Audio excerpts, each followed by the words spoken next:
And it's like $450 a night, $460 a night or something. Like that's really good for like a 1-bedroom preferred view at Saratoga, you know? Yeah, Coronado though. I know, but it's like, is it worth like an extra $2,000? You know what I mean? Like, Like, Coronado, it's fun. I know. Coronado would be fun. Because you stay at Saratoga a lot. That gives you something different. It does. I do stay at Saratoga a lot. And this isn't like even in the tower. It's like in the old, which I'm kind of excited about. Like I like the old, like the ranchos and the casitas, you know. I haven't been in those in a long time. Yep. I got a book for all my race weekends. I haven't done any of those yet. Yeah, I got DVC. I got DVC for those. I'm not doing Wine and Dine, and I don't care for those medals that were released today either. Yeah, I didn't either. I was like, whatever. Wine and Dine needs to figure out like a new identity. Yeah, they do too. I totally agree with that. And then weekends just so busy too. Like like I quit doing Wine and Dine forever, and now this year I told myself I'm going to do all the races, and then we'll just see what happens. So I know I would like if they got rid of Wine and Dine, just brought back the Tower of Terror like in October. Like that's true. Yeah, I know that's a busy season too for a lot of people, but man, right. We'll see. Oh, hang on, I got to tweet out that we're doing this. Let's see. No, we're going. We are live right now answering your listener questions. Join. I'm already hungry. Dude, I'm starving. We're not even going to make sense by the last episode because we're like so hungry. The delay is back. I don't understand it. Oh well, it's an audio show, right? We'll make it work. Facebook. I cannot type on this keyboard, and YouTube.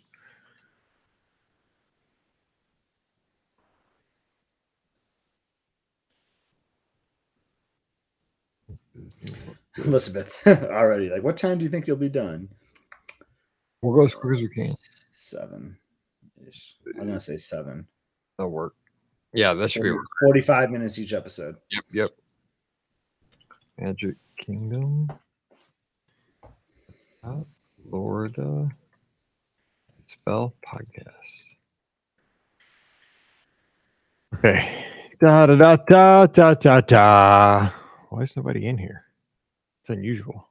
Hey, Dan's here from Gulf Shores. Because we're a little bit early, but not really. It's 4:30. Okay, so let's do this. We have tons in the inbox anyway, so we are good to go.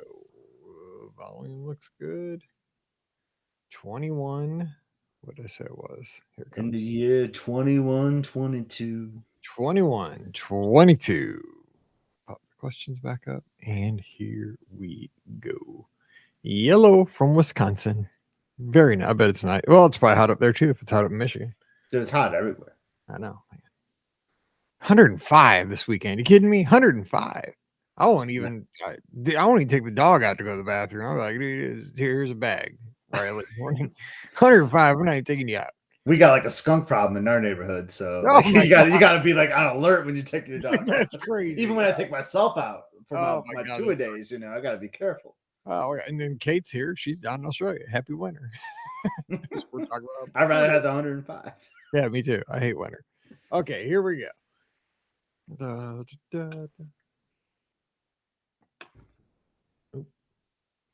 Welcome to episode 2122 of the Be Our Guest Walt Disney World Trip Planning Podcast. I'm your host, Mike Rallman from BeOurGuestPodcast.com and one of the senior agents over at the Magic for Less Travel. Happy Wednesday to you. Hope you're having another great week, and thanks again for joining us here on the show. It's time, of course, since it is Wednesday, to answer your listener questions, and it is 1 week delayed because we did not have listener questions last week because Pam reached out and said, we got to talk about the Wish. We can't even answer listener questions. I said, you know what? You're right. We got to talk about the Wish. So we did. Hope you enjoyed that show. Our first question actually comes because of the Wish review last week, so we'll talk about that here in just a second. But today, you get a Scotty and Mike show because Ricky's a little under the weather today, so she's not joining us for today's recording. And Pam, again, we're going to have another killer show here very shortly because she is traveling on another cruise right now. But this time she's in a galaxy far, far away. So we got more to talk about here soon. I love it. We have so many great reviews, but joining me today from up in the mitten where it's not cool, it's hot, we have Scotty G. What's up, Scott? Hey, Mike, happy Wednesday. And I got to say, like, I'm blessed to do a lot of really cool things, get to hang out. We just went to Disneyland, lots of trips in the books. But man, Pam Forster does a lot of cool stuff. Yeah, and she does. I don't get jealous often, but I usually get jealous of what Pam's doing. Yeah, the force is strong with the Foresters right now. Right. Yeah. So happy to answer some listener questions after last week. It was fun talking about the Wish and Disneyland, but bring on the listener questions. I'm excited for today's episode. This is one of my favorite shows to ever record with you because you never know what you're going to get. It's kind of fun. Okay, so before we actually get to the first question about the Wish, I want to ask you this because our friend Phil, who we talked to him on Twitter, he tuned into the live show that we recorded on Sunday night, live from his boat, as he does sometimes. You'll see him on Twitter post these photos that says, "I'm listening to the live show from my boat. I might call in from my boat." And this boat's sweet, by the way. I mean, it looks like a yacht to me. I mean, it looks sweet. Anyway, Phil's boat. And he's been asking me this question over email, and he posted it in the chat Sunday night, but we just never got to it because we had so many calls and discussions going on. I was trying to juggle everything, and I meant to bring this up, and I wanted to ask you about this because you're an Epcot fan. Me too. So here's the thing. It's July. We're mid-July at this point, moving into late July, and there's not much buzz for October 1st of 2022 happening, here very, very soon. I mean, we are getting super close to the 40th anniversary of Epcot, and I'm hearing dilly-doo about this, any kind of celebration, any kind of things happening, and it doesn't seem like it doesn't seem like even as a travel agent, like I'm not seeing the resort sold out. Obviously, it's nothing like the 50th last year of Walt Disney World as a whole, but what are your feelings on Epcot's 40th? Because I just don't feel like there's a lot of energy yet, and we're getting, pretty close to the event.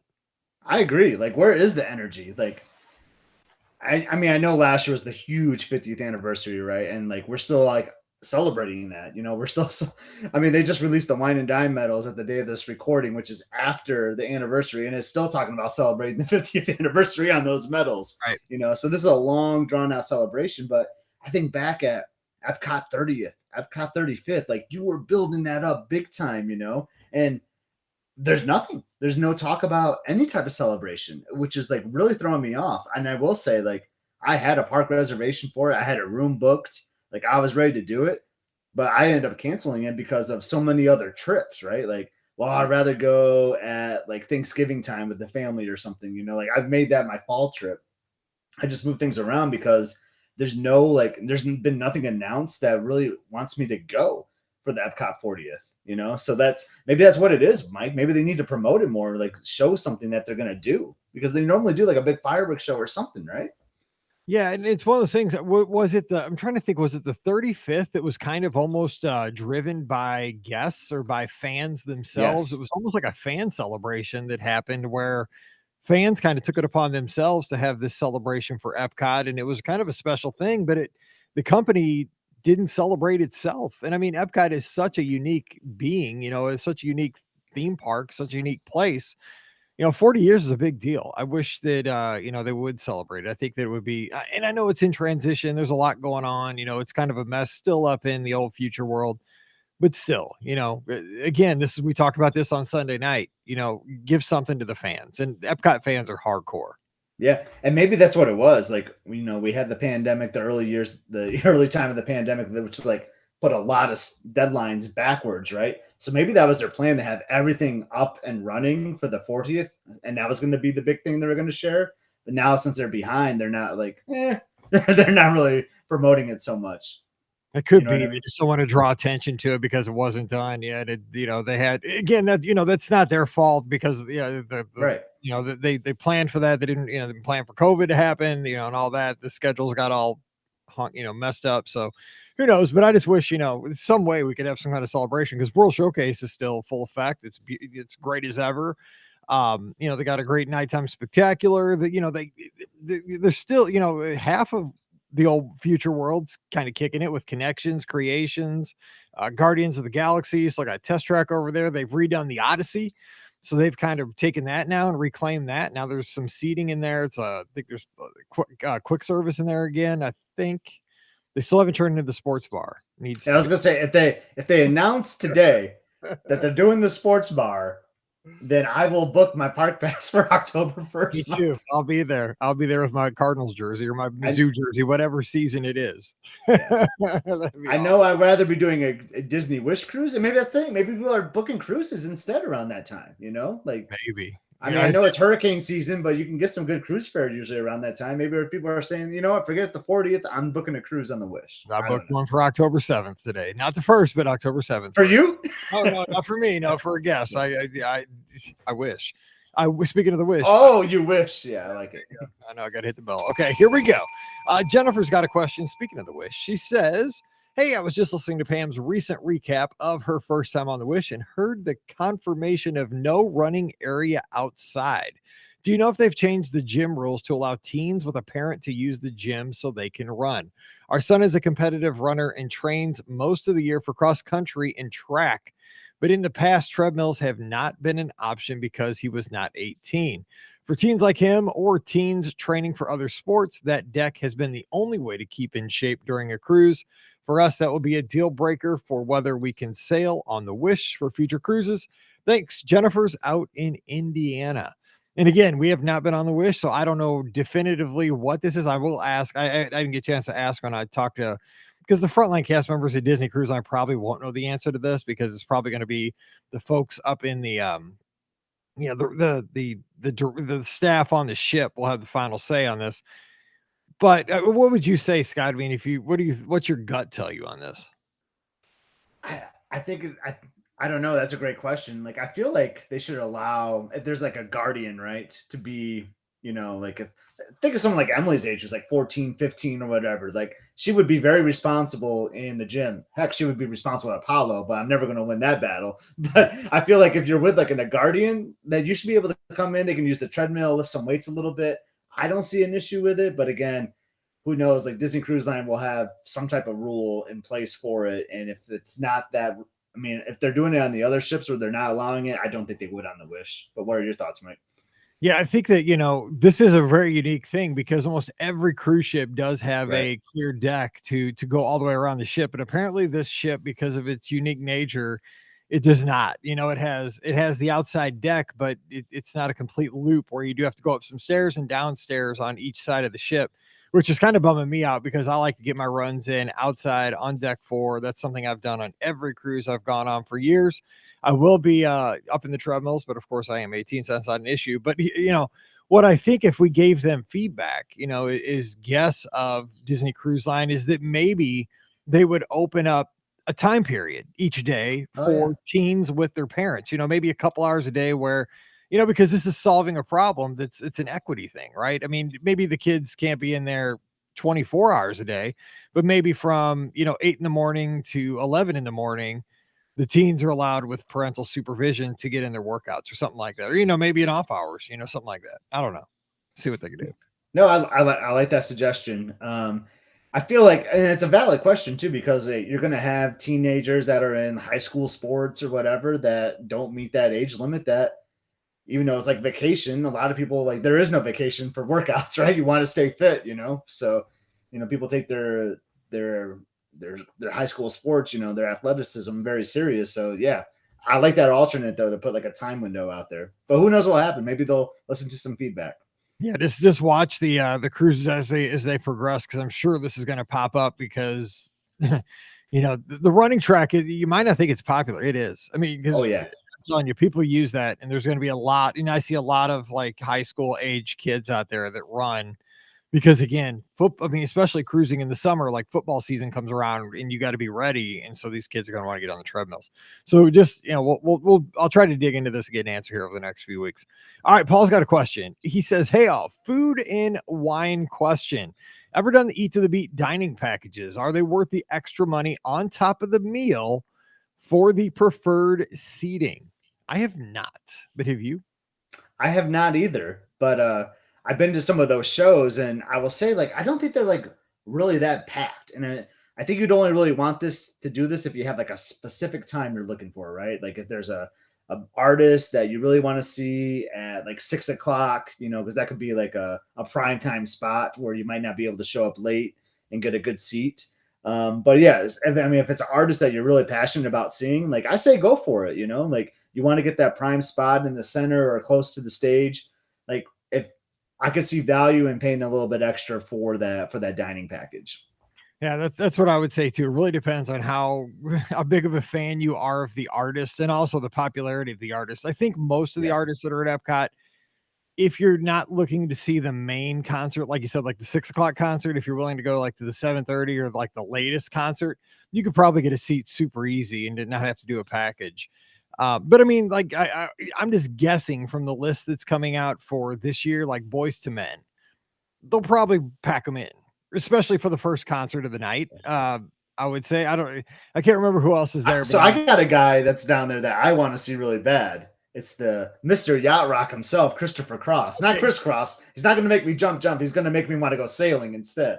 Nice. But I'm excited for Chris Cross. But I don't know. Like that could be a big sellout too, right? Like people are really into Yacht Rock. I don't think so. I don't think so. Well, maybe. I don't know. Yacht Rock's awesome, but I just can't imagine. I mean, that theater's pretty big. I mean, if he sells that out, he needs to really he needs to. I mean, have you ever been caught between the moon and Epcot Center? I mean, it's going to happen on that stage that night. That's exactly right. If you get caught between the moon, between Spaceship Earth and the moon with the change the moon to Spaceship Earth. Like we got to come up with like a remix version and present it to him so he could do that as an encore. That'd be awesome. This is like not Arthur's theme, it's Epcot's theme. Yes. That was the dumbest movie. I just remember as a kid that was on HBO. I never watched it. I just remember that Dudley Moore guy. Like as soon as he was, and I mean, it's probably an adult movie. I couldn't watch it anyway. But I just remember like drunk British guy. Just constantly drunk in that movie. Yes. When I was a kid, I remember. So I don't even know why we had HBO. I think because we had just gotten cable because we only had basic cable for like my entire childhood. Because like I'm older than you, so like cable was a big deal when we first got it, but then we had basic cable, but we must have gotten like the movie channels for like a month or something. Cause I do remember like we had, cause it was a big deal when HBO would come on a movie back when I was a kid, like it would have the big HBO logo and you'd be like, oh, we're seeing a movie. And so I remember like that movie was on all the time and a movie called Stir Crazy with Richard Pryor. Yeah. Stir Crazy and Gene Wilder too. Yes. Chickens and robbed a bank or something. Yes. That movie, that not safe for work, but that movie is hilarious. Yeah. Not kid friendly, but like the Gene Wilder, Richard Pryor movies are like they did like 3 or 4 of them together. Yeah, Silver Streak's another good one. Silver Streak, that's a good. The Silver Streak would be the most friendly, family friendly one. Yes. Yes. Let's see. Paul says it's going to be Hanson when he's down there. Bleh. But my daughter is vibing on them, so I would say do it for the daughter. Do the package for the daughter. Got to make the kids happy. Okay. Bop. There you go. Okay. So next questions from Brenda. Hey, Mike, Ricky, Pam, and Scott. Any idea when the Magic Band Plus will go on sale? I'm holding out ordering for October trip, hoping to get them. It'll be our first visit for my 86-year-old mother and some other family members, and I want all the things for them and me too. Thanks for all you do, Brenda. So what would you do if you're holding out for the Magic Band 2? I have one because I was there at the 20 minutes when they went on sale by accident. Just sitting there. I don't know if I would hold out because I don't know if it's going to happen, Mike. Like they don't talk about this at all. Like, I mean, you talked about your situation on the podcast. They just accidentally released them. Ricky messages you're at Disney Springs at the right time, and then they move them off the shelf. Like, I don't know. Like, have you heard anything? Because I haven't. So the only thing that I saw, and I saw this a couple days ago on social media, is that they are getting ready to launch the new game in Batuu in Galaxy's Edge that does use the Magic Band Plus as the like the module, the thing that makes it happen.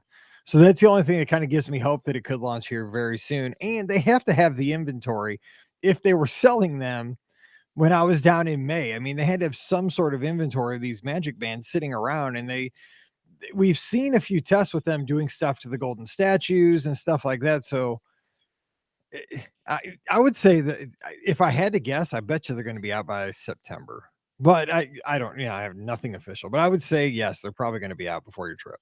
Right. Is one of the features going to be tied to the guy that makes those backpacks? Is he going to incorporate the Magic Band Plus for that? Wouldn't that be awesome? He needs one on each wrist with the backpack, and dude, he'd just be just lights. He'd just be glowing. Like, he'd be basically like Radiator Springs, like the Shaboom. He'd just be like, a living, breathing Shaboom. I like it. All right, we have a Run Disney question from Delaney and Luke. They say, hello, Mike and crew. We love the podcast. My husband and I are running our first marathon in January down in Disney. It's on our first wedding anniversary. You think about this, Scott, because we've run marathons. Oof. So it's their first wedding anniversary. They're going to be running 26 miles together. Picture if it's a hot day or cold. It doesn't matter what the weather is, but if the weather's not perfect, they'll even make it more miserable. They're going to be like, I love you. I hate you. I love you. I hate you. Why are we doing this? I love you though, but I hate you. I would love to hear the audio from this 5-hour adventure they're going to be on. I mean, that should be a podcast or like a vlog. I'm just telling you, this is going to be the best. Oh my gosh, on your anniversary. Oh, happy anniversary. I hate you for making me do this. That's how it's going to go. But then did they mutually agree to do this? Like, what if it was like an anniversary gift from one or the other? Like, I've never done a marathon, but I'd love to do this with you on your anniversary. That's going to be awful. Hopefully they have mutually agreed on this. This is going to be so funny. Anyway, they continue on. We're so excited and feel so supported by the lizard community. I agree with that. It's going to be awesome. I can't wait to see you down there. It's going to be so fun. We have done multiple races before, and we eat the same thing the night before and leading up. Since we'll be in a hotel without a full kitchen, where do you suggest we eat the night before the race? We will for sure do a Publix run when we arrive in Orlando, as well as get all the things we can prepare in the hotel room. Just curious what you and other lizards have done in the past. Thanks so much. Can't wait to see y'all in January. Delaney and Luke. That's going to be fun seeing you down there. And it's awesome to see new faces because, I mean, a lot of us have run these marathon weekends like over and over, and it's like a family reunion. Like we see each other more than I see a lot of my extended family. Like we see each other in November, we see each other in January, then again in February, then in April. And that's just like we all get together at these weekends. But it'll be good to have some fresh blood in here. First marathons are so absolutely very special. Should we give away where we tend to go for our night before meal? I think it's safe to say, Mike. Yeah, it's pretty easy to get a reservation there. So go for it. Well, I don't know, Mike. We could not be on the same page, but something you and I have done often is go to Mama Melrose at Hollywood Studios. I like that. That is a good. That's where I do like to go. Yeah, we like to just load up on some pasta there, and there's I know a lot of runners like to have those carbs, because the pasta before the full marathon. Another place a lot of people like to go to is Via Napoli. Munch on a little bit of pizza, a little bit of pasta. That one's going to be hard to get though. So like I would go with like a Mama Melrose, or there's Italian restaurants at Disney Springs you could try too. Somewhere like that. That's what I like. Don't do Olivia's. We did Olivia's once and it was great. It was before Mike's first dopey. It was before my first full. We did Olivia's, had a couple cocktails. It was good, but we probably could have decided on something different that night. Yeah. But definitely have an ADR so that you're set, because there was one night we were looking around, that was the night, trying to find something, and we thought, oh, we'll get something easy. Nope, because runners eat, and every ADR will be taken, so have them locked in. That was nuts, because you and Steve were like trying to get us into boat rights of all places, and that was like 90 minutes. So like I was at Old Key West, so you messaged me like, because I think you were at Riverside or something. You're like, yeah, we can't get a boat rights. Can you check Old Key West? They were like an hour. So we got there. But that ended up being one of the like coolest memories of my life, though, because we had the patio to ourselves. We had that giant table. We just put a bunch of tables together. That was a good time.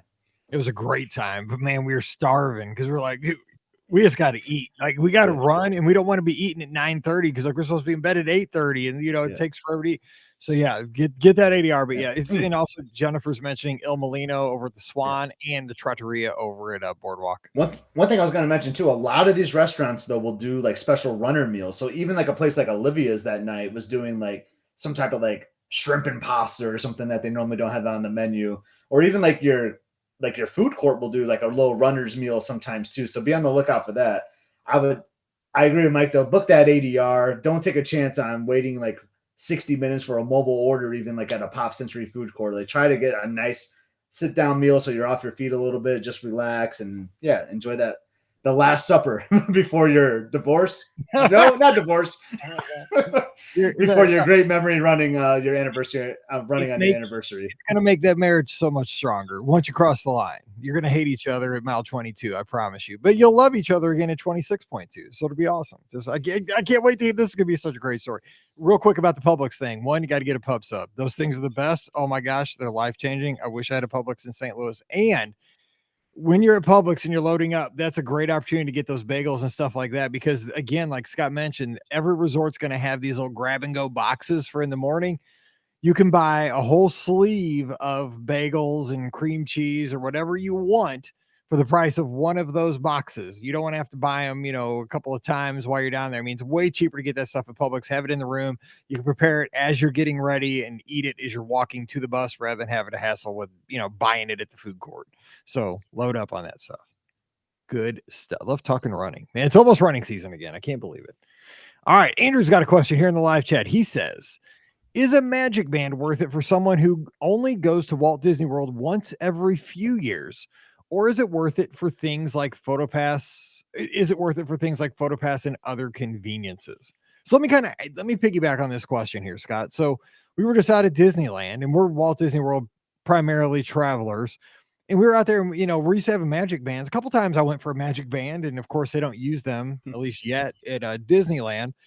And but I didn't feel like a need that I needed one after a couple of times. Like what do you think, first of all, for Andrew's question? What do you think about Magic Bands kind of in general here in 2022? I mean, I like having them and going, because I was going to talk about Disneyland too. So, Mike, you were like me, where every time you're going to the turnstiles, you were kind of like the keeper of the tickets, right? So you had to get out everyone's ticket, hand it to them, like, oh, yep, the one that has Lightning McQueen, that's Elizabeth's, Spider-Man's me. Where if you just had your Magic Band, like everyone was kind of responsible for themselves. Every time we did a photo pass, I was like, oh, yep, let me dig out the card or whatever. Instead of just, true. I mean, honestly, I mean, it's convenient. I mean, it's not like, oh my God, I gotta have this because it's so super convenient. I mean, there's other alternatives, right? But there's something cool about it. And I like all the designs, right? You can like customize it, like, oh, I want to get the Star Wars one, or I want to get all these cool like Magic Bands. It's kind of like art in a way to me. So I'm a big fan of them. I'm the worst person to ask this because I'm a super pro Magic Band, but I think it would be cool to have, even if you're only going once every 5 years.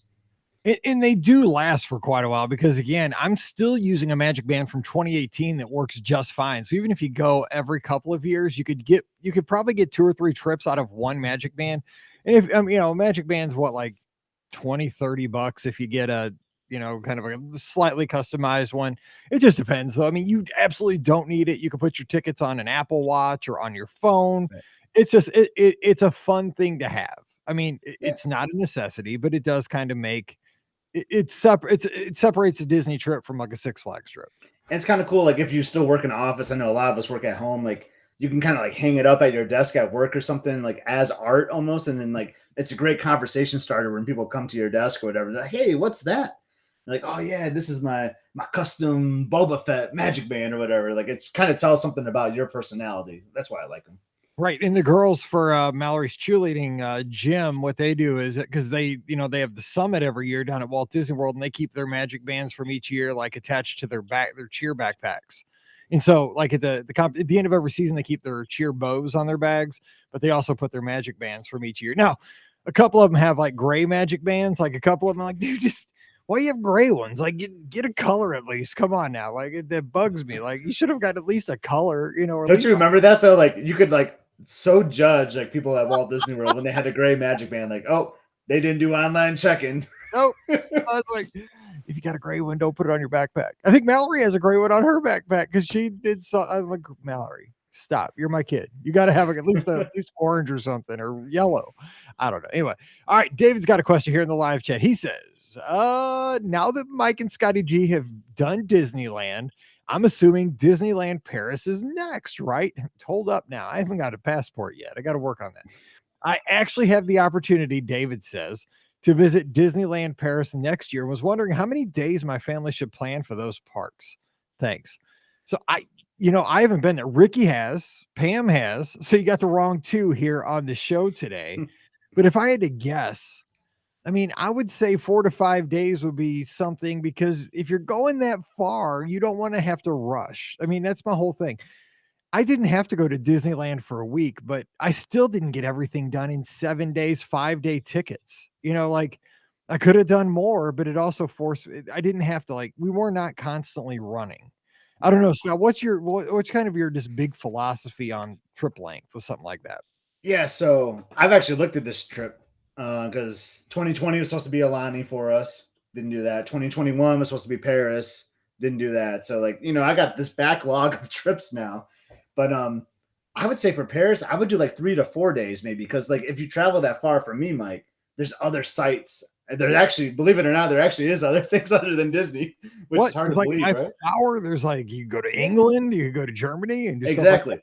So England would be something I want to tie it to some England options for sure. Like I'm a big Beatles fan. I would love to go to like Liverpool to see where the Beatles came from. That's just a Scotty G itinerary, not everyone's itinerary. But yeah, I think 3 to 4 days would be good. I think you get plenty of park time, and plus you can do some other sights and sounds around that area if you're going to travel that far. Okay. And if anybody has any feedback, again, at Be Our Guest Mike on the social on Twitter, I'll retweet that, and David can catch that, because we have a lot of folks that listen over in Europe and a lot of folks that have gone across the pond over to Disneyland Paris. So give some advice, and we can get that over to David as well. All right. Sean is being kind of smart here in the live chat. He says, I remember back in the day when the weekly question was, when will Space 220 open? Well, we got that now. So we need a new weekly question for Ricky. When will Tron open?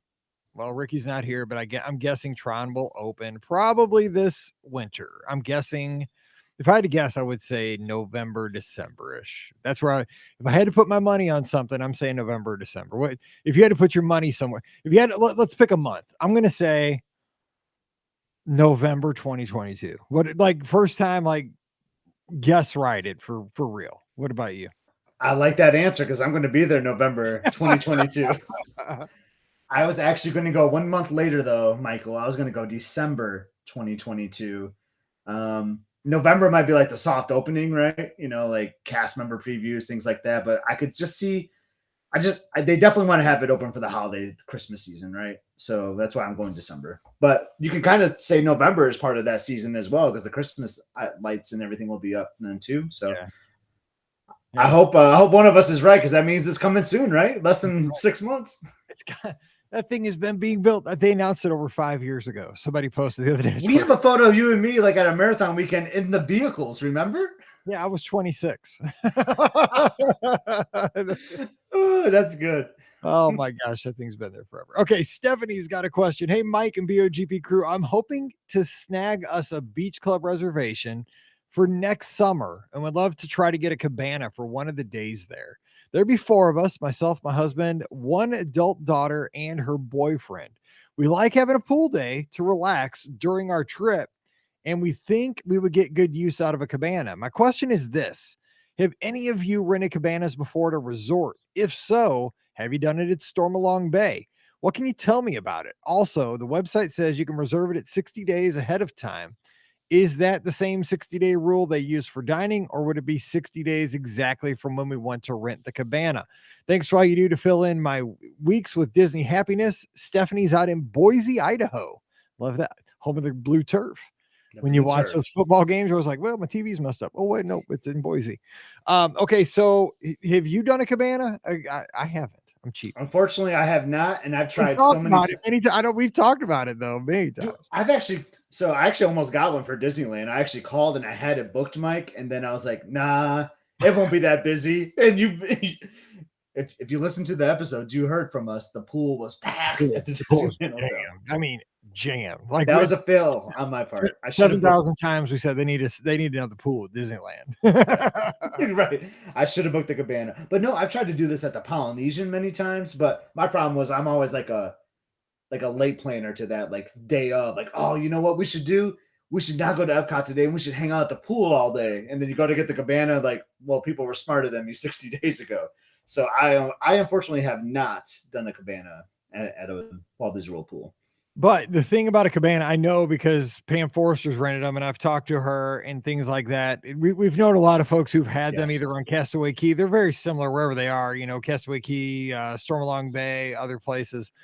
We actually had one over at Volcano Bay one time for one of the AEPs.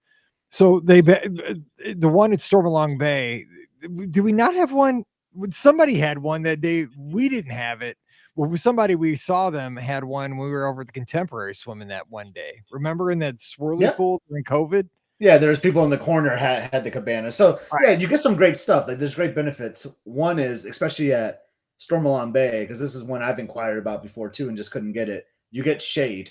If you're gonna be out in that pool, that deck can get really hot between 10 a.m. to sunset, basically. So you get that shade, you get those, the extra cushion, like those loungers are like thick cushion, like I could just like nap in those things all day. You get the refrigerator, like with the waters, you get the wait staff, you get the TV. Like the time you were talking about, Mike, I think people were watching like a Giants football game, they had going on in the cabana. We were watching it from the pool. Like we were like mooching on their TV. Yeah. So I think there's a seriously good value in it.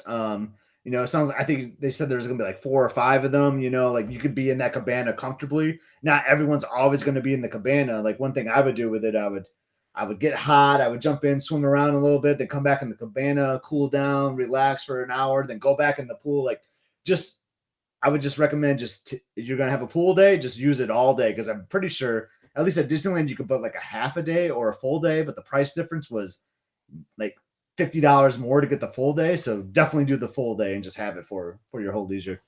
And I believe it's 60 days from the day you want to rent it for that, right, Scott? Is that what you thought? I don't think it's like the 60 days like opening up. I think it's actually 60 days from the day of the rental for the cabanas. Right. That's how I was when I called Disneyland. But I would just say be flexible with your dates too. I know it's kind of hard with park reservation systems, right? Because you're talking about having this specific pool day. So you might say, we're going to the parks these 3 days and we're going to do the pool day. Maybe try to have a little flexibility and then like move your park passes around if you can, because I highly recommend having the cabana. That would be at Stormalong Bay. Like, Mike, I'm thinking about crashing this party. Like, give me the dates. Like, I want to join in on this cabana. I'll pitch in.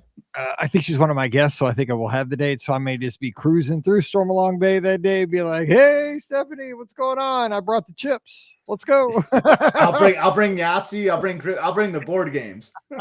No, do it. You will not regret it. That'll be a fun pool day. Because we've had pool days at Stormalong Bay where we all stayed there. We didn't have a cabana, but we did set up camp up at that upper deck part where the foosball table. You're not supposed to talk about that spot, Mike. Okay. But we did it wasn't a cabana, but it was close. We had a fun day there. Like that was our base camp. And we had a full day at the pool. We had a great time. I mean, it would have been nice. Now I'm just thinking about having some Hurricane Hannah's and having a No Way Jose like on your cabana. Like, oh my gosh. Yeah, it would have been better. It would have been better, but we had a pretty good day without one. But the cabana. I think Dr. Kai's done a cabana at Stormalong Bay too, if I recall. I think he has. Yeah, I'm almost positive he has. I recall that. Okay, a question from Kathy. Good question here. Speaking of cruising, what would be the pros and cons of doing a back-to-back cruise? Would love to do this with the Wish, or would love to do the Wish, but think 4 days would leave me wanting more. Pam actually kind of mentioned this in passing. I think it was during the show last week, or maybe it was after we recorded. Yeah, because I asked her about like back-to-back, because I never done a back-to-back, and she has, so I asked her about that a little bit. Yeah. So I've done a back-to-back, but I did a back-to-back from I did a 5-nighter on the Dream, and then I did a 7-nighter on Freedom of the Seas on Royal Caribbean. So that was a crazy situation. I had to get off the Dream and like take my stuff. Now they were parked next to each other at Port Canaveral, like literally like the front of the ship of one was the butt end of the other ship. They're almost touching. So we had to get off the Dream after a podcast cruise and get on Freedom of the Seas. So we did a 12-night cruise like consecutively, 2 cruise lines. That was not as nice because you had to do everything was different. But with back-to-back on Disney Cruise Line, say you want to do back-to-back Wish cruises, that would turn into a 7-night cruise. Now the thing is, they do work with back-to-back cruisers, so typically you can keep your own stateroom. You can leave your stuff in the stateroom. You do have to physically leave the ship, though, and go out. And a lot of times they'll have you sit in the concierge lounge. Have you ever seen that in the Port Canaveral? There's a place there kind of by the Mickey Ears, like on the other side there. You can just kind of chill out there until they clear the ship. And then typically you're one of the first back on the ship so that you don't have to worry about that. So those are kind of some of the pros. The cons is that you're going to typically do the exact same itinerary twice. You're going to go to Castaway Cay twice. You're going to have, you're going to go to Nassau. I see no cons in that. I mean, yeah, exactly. There's no con there, but I mean, you're not going to go like, you're not going to get two different itineraries. You're going to have the same itinerary with the Wish. And you're not going to get the sea day on one of them. You only get the sea day on the 4-day cruise. But the cons would be, you got to pay double the cruise fare. You got to pay 2 different cruise fares. Like, I wish you could just make it one or get a discounted one, right? But so I did see. Now I got to point this. So there's not a lot of cons. This turns the Wish into a 7-night cruise with a double dip to Castaway Keys. Basically, what it does. I mean, here's kind of the point I'm making. I saw somebody post a picture. I think it was yesterday or the day before. It was about 1:00 in the afternoon, and they had a aft stateroom on the Wish, and they pointed their camera out over the family beach at Castaway Cay, and it was like 1:00 in the afternoon. Beautiful day. The beach was empty. Everybody was on the ship. Like, I think that's going to happen more and more, at least initially with the Wish. Like, people are not going to want to get off the ship. I don't know if it's like a 3-night cruise, but people did not want to. Castaway Cay is awesome. But here's the thing. I think that the Wish is drawing a lot of like gold and platinum and, veteran Castaway Club members, folks that have been to Castaway Cay maybe 4, 5, 6 times. Like, I love Castaway Cay. It's awesome. But you only have 3 or 4 days on this ship, and this ship is so awesome. Like, I don't want to lose 6, 7 hours on the island. It's a tough call. Like, Castaway Cay's paradise, but you only get so much time with the ship. I don't know. What do you think about that? Because I saw like it was just crazy. Like the island was bare. Like there was nobody out there. It's crazy to think, but it's believable to me because as you're saying, you're going to see a lot of like platinum and gold cruisers on these initial sailings for the Wish. Because we've kind of done that before too. We've done, some double dips with the podcast cruise before, and where my family's just held back, like on the second day, like we did Castaway already this trip. Like, let's just sit back and like get off the ship later and enjoy like a nice breakfast and maybe do the aqueduct when like no one is on the ship, and that's actually really nice. But I do agree. I think you're going to see a lot of. It's not going to be empty, but I think you're going to see Castaway a little less busy on some of these, the first like 6 months of the Wish, I think. Yeah, it was crazy. I mean, like, everybody was thinking like, because I'm like, I might just stay on the ship, and then I'm thinking, well, everybody else thinking this too. So I don't know, but yeah. And then maybe that's when you like make an audible, right? Like if your plan was to stay on the ship and you see no one is getting off, like, well, forget that noise. I'm gonna get off now and have Castaway to myself. Here's the one thing I've always thought about with the Castaway Cay Day, which would be kind of a crazy, weird thing, but you don't get off the ship in the morning. Like, get off the ship like at 2:00 and just get off the ship from like 2 to like 4:30. Because there's no, like, everybody's getting back on the ship after lunch. Like, right. that island, I mean, this is just like before the Wish. Everybody's back on that ship, probably 80% of the people by like 2:00. There's nobody getting off the ship at 2:00. Like, if you just want a couple good hours on the beach, you'd be like Gilligan, like, right. Gilligan's Island out there. You'd be by yourself. Maybe that's what I'm going to do in the BOGP cruise. I would say more like 1:00, just because I want to because it takes a little while to get out there. You got to walk, maybe take the tram or whatever. Mike, I think you're onto something, man. That's going to be my touring plan for next July. Just don't get left behind because, I mean, it's a great photo. You always say make sure you get a photo of the ship leaving. It's the best photo ever. I mean, hey, if you're going to get left behind somewhere, Castaway Cay's not a bad place. I'm just saying. Yeah, I'll be at the Heads Up bar watching the ship leave. Oh, nice. Just get a rake. Let's make you rake the beach. Okay, last question is from Matt. He's in Manassas, Virginia. He says, podcast team, I've been listening to your show for a while. Used it to help plan a trip to Disney World in 2021 with my wife and twin 3-year-olds, stayed at Caribbean Beach and Fort Wilderness, as well as planning for upcoming trips. We have another trip planned for September this year. Just me and my wife staying at Coronado Springs, as well as one in October this year with my kids and extended family staying at French Quarter. In October, we're planning on going with our in-laws and had a question about how the attraction lines work with persons or groups with mobility issues who are using wheelchairs or electric mobility devices. Enjoy the show. Thanks for all the ideas and suggestions, Matt in Virginia. So here's the good thing about that. I think Disney over the past decade has done a really, really good job. This is where World kind of shines over Disneyland. We kind of talked about this when we're out there, when you're out there for the first time, is that most of the queues now at Walt Disney World are pretty accessible for wheelchairs and things like that. And if they're not, just ask the cast member out front, that's waiting as you enter the queue. What's the procedure here for somebody that has mobility issues that might be in an ECV or a wheelchair? And they'll definitely let you know what is the protocol for that attraction, what's the easiest way for this guest to experience this attraction, and the whole group can stay together. That person does not have to go by themselves. Everybody stays together. I would just always ask, because they're there to be your advocate. They're there for you to have the best experience as a travel party. But Walt Disney World has thought about that in all the attractions they've built over the last 10 to 15 years to kind of keep everybody together in the queue. So you don't have to do a separate queue. They've kind of made the queues just friendly for everybody. But we did talk about this at Disneyland, when we went through Pinocchio, especially the Fantasyland dark rides, dude, these things are skinny, these little queues and everything, they're tight, they're skinny, and they're just it was definitely a 60s feel to the queue. I liked it, but it was just wow, things have changed. Yeah, that was the example I was going to give. Pinocchio exactly was the one. Or even the canal boats. No, they're just switchbacks where there's no room, and then they all have this turnstile. That's the key is too, these turnstiles. You can't get through the turnstile in a wheelchair or a scooter. But I almost got caught in one. I couldn't twist well enough to get through it. Crazy. But Mike, you're exactly you hit the nail on the head. Walt Disney World has been very smart and creative with their queues to be, ECV, scooter, wheelchair friendly, which is great because your party can stay together, you can stay in line. But to your point, just ask the cast that all these attractions have a cast member at the front, maybe sometimes 2 or 3 of them. Just ask one of them what the policy is, and they will steer you the right way for sure. And have a great trip. I love all these future trips you have coming up. I feel like I got to travel with you. Yeah, so it sounds like Scotty G. I mean, you have an August trip, you have a November trip. You're going. Matt's got it going on. He's gonna be almost a Florida resident here by 2023, which not a bad thing.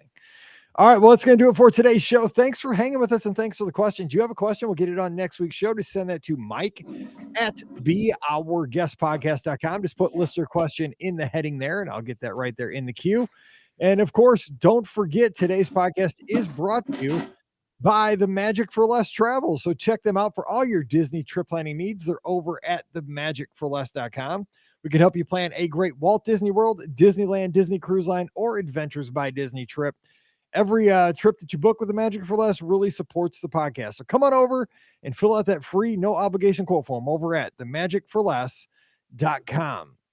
Please also use our Amazon affiliate link as you shop online. That one extra click really does help us out. It's beourguestpodcast.com/Amazon.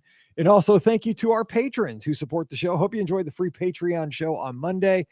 We did have a last minute cancellation, so I was kind of scrambling. I wanted to get something out there for everybody. So that was our Patreon show from the past Tuesday. So a little free sample there.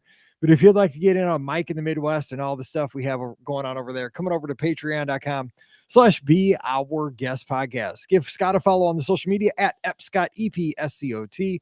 I'm at BeOurGuestMike on Twitter and Instagram. Give me a follow over there. Of course, we'd love an Apple Podcast rating and a review. If you got a few minutes this week, that would mean a lot to us.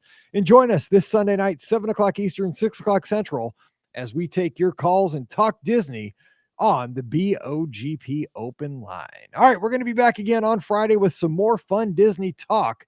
We hope you'll be there too, because it's always more fun when we all get together with some fun Disney conversation. But until then, for Scott, I'm Mike, wishing you a great Wednesday. Stay safe, stay healthy, and we'll see you real soon. All righty. Sorry about the random noise there at the end. I was like, what is that? And if anybody in the chat has a suggestion for Friday's show, a good one, put it in the chat now.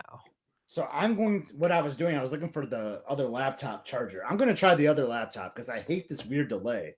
Okay. Yeah, because that thing was getting me a couple times that time. I noticed. Because you were sitting dead still, and I'm like, he's not gonna say anything, and then all of a sudden I would start talking, I was like, okay, he was dead. I'm a ventriloquist after all, huh? Yeah, totally were. Okay, so let me see if I can fire this bad boy up. I mean, this laptop is 5 years older, but it seems like it works better for the podcast. It's really weird. I use a super old computer for this thing. Da, da, da, da, da, da. What's up, Lisa? Lisa, you got an idea for a show? Or Jen, or Kathy, or Malcolm. What's my password? Figment 83. You know me so well. Figment loves me. Oh, come on. My password is Taco Bell is for dinner. Boom, I'm in. That was his password, everybody. Boom, yeah. I'm in without an apostrophe. No. I use the @ symbol as a sneaky place. Me too, Lisa. So let's go to Gmail. Sorry for this little. Did you get any ideas yet for the next show? Fits each different ship. Well, we kind of want to do a Walt Disney World show since we've been doing Disneyland and everything but Walt Disney World for the past month. But that's a good show. I like that. I'm going to wait till Pam will be back next week. That'd be a good one for her. I'm going to sign off here for like 60 seconds so I can just switch this up. All right? All right. Gotcha. All right. Scott's gone. He'll be back. What could we talk about for World? It's like there's nothing going on. We talked about maybe doing something with the heat. That'd be a good one. That'd be a good one. Now look at Kevin and Lisa kind of on the same page. Okay.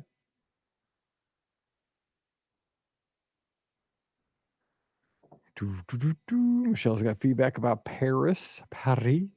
Eurostar doesn't go nonstop every day. Any new bathroom updates? I haven't been there lately, but we do need to check that out in November. Some SG ratings. Yeah, we'll do that. We'll compare Walt Disney World stuff to Disneyland stuff. That'll work. Yep, we got some character dining coming back. We got the Bibbidi Bobbidi Boutique. People getting haircuts on Main Street. Yeah, we can do that. Scott gets his computer working, so it's faking me out with his delayed video. Sorry that Monday's show wasn't a trip report, by the way, everybody. Everything fell apart as soon as we got home from Disneyland, and then the person who was going to record with me had to cancel because they had some stuff come up, and I just couldn't get another guest scheduled. So sorry about that. I feel bad. We got another one for this Monday, though. All ready to go. Da, da, da, da, da. Boom. All right. Let's see how this goes. Well, so far, it's good. I'm like, it's like way up in my face. I'll say, dude, you were like way up in my grill, though. I mean, like, I was like, dude, you're like up on me. Like, okay, everybody in the chat was like, yeah, they had it all figured out how to watch the first episode. And I was like, whoa. For real. Oh, yeah, Malcolm, I saw you guys are having like historical heat over there. So hang in there, man. Whew, 101. That's going to be 105 here Saturday. If it is, I'm not going outside. I said at the beginning of the show, no, not happening. The dogs ain't going outside. You know, okay, so I think we have a show. Yep, I think because two people, Kevin and Lisa, kind of had similar ideas. So Lisa said differences between the land and the world that kind of stuck out. And Kevin said, who does it better at Walt Disney World and land? So we kind of do like both. Yeah. And then also Michelle said like comparing cast members between land and world. So we could kind of, you just do it. So I like it. We could do that because it's fresh in our minds. Oh, why's your name? Let me take a look at my beard. Oh, yeah. I couldn't grow a beard if I tried. It'd be a mess. I'd like to see you try, though. I think it'd be entertaining. Yeah, it'd be a wreck. Raise money for Good Kids of the World. Mike goes a week without shaving. Oh, dude, I could not do it. I'd be itching so bad. So, yeah, my dad called during that show, too. Like, my dad knows I do a podcast on Monday nights. Yeah. It drives me nuts. Your dad calls. I'm like on some 1.5 second delay. I started making noise at the end, but we got through it. It was a pretty good episode. Yeah, it was. It was a good one. Yeah, let me write this down. Compare. I love this Apple Pencil. WDW. DL. Man, I feel like I gotta go like way back here now. You go back by the dragon. Yeah, I'm gonna hang out with Elliot. You know, Elliot and Mr. Turtle. At least there's no weird delay now, so that's good. What's my argument for not buying DVC? Because I'll be honest, my argument is because I get travel agent discounts. That's the argument. That's it. I mean, otherwise, I'd probably get it. And plus, my wife doesn't want like a mortgage payment, like a monthly recurring payment, even though, like, if you look at it, we pay that much over a year. It's just the mental thing, I think. And because I almost got waterboarded when I went to the DVC demonstration thing, that lady was on me. I'm like, I'm just here for the agreement of fast passes, lady. And here I am trying to figure out how can I add on. That lady was trying to get me, man. Oh my gosh. Oh, hello from Puerto Rico. Hey, if you see Yachty Molina down there, tell him to come back to the Cardinals. We miss him. He's rehabbing down in Puerto Rico, which I think he's partying. I'm not sure. Okay, we got to do a show here because Diz Rewards in Puerto Rico needs a show. We appreciate. Yeah, we have to deliver. And Malcolm's over in the UK. Just like he's probably lost 3 pounds since the show started. It's 101 in England.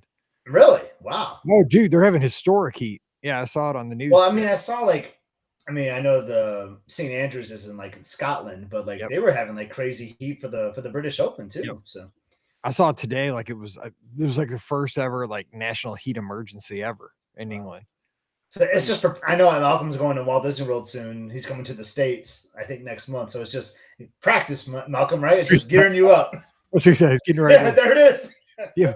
You don't want to get ready for the Florida weather, dude. You just got to do that cold turkey. It's going to suck either way. Yeah. Like you don't get ready for it. It's just going to bite you. Like, you know, it's like, do you want to, like, say you were fighting Tyson? Like, do you want to just go like, okay, I'm just going to get my crap knocked out of me, you know, just so I get ready for the fight. Now I'm just going to take it one time. Just boom. I don't know. That'd be me. Oh, yeah, that's right. Yeah, he does have a basketball team down there. That's right. Yes, he does. He owns a basketball team. That's true. He's probably doing his basketball thing. Because he posted something on Instagram today in Spanish, and I took Spanish for 5 years. I should be able to read it, and I can't. But anyway. All right, let's do the show. So this is going to be a fun one. All right, here we go. Welcome to episode 2124 of the Be Our Guest Walt Disney World Trip Planning Podcast. I'm your host, Mike Rallman from BeOurGuestPodcast.com and one of the senior agents over at the Magic for Less Travel. Happy Friday to you. Hope you had another productive and awesome week and are ready for a great weekend. Baseball is back here in the States. The All-Star break is behind us, and now it's time for the stretch run. Let's see what happens here in the National League Central, where my team resides. Either the Brewers or the Cardinals will limp to the finish line. One of these teams will win the division. One of these teams will not. And I don't think either team's really going to try very hard. One's going to win by default, but we'll see. It's an exciting time because it's a pretty pathetic division this year, but it's an exciting time to be a baseball fan. Anyway, we're not here to talk baseball. We're here to talk Disney. We have a fun topic for you today. And joining me, as always, your friend and mine up in the mitten, Scotty G. What's up, Scott? Any big plans for the weekend? No plan. Well, I guess I got a little bit of plans. Happy Friday, by the way. On Saturday, my company is sponsoring like a Ellie's Race 5K, like on our corporate campus. So me, Emily, and Elizabeth, we're going to do a 5K around our office. Should be kind of fun, raising money for Ellie's place. And yeah, I think that outside of that, just the usual, Mike, golf and maybe stay indoors and try to stay cool because it is going to be a hot one this weekend. So is the 5K at least like super early in the morning? It's 8 a.m. So it's still, I'd rather have it be like at 6:30, you know, like because the sun will be up for sure and booming by then. But it's just a 5K, so we should be able to survive it. So here's the thing. I was asking you about that because I listen to this other podcast called The Negative Splits. These three guys, it's really a not safe for work podcast. So if you listen to it, just be warned.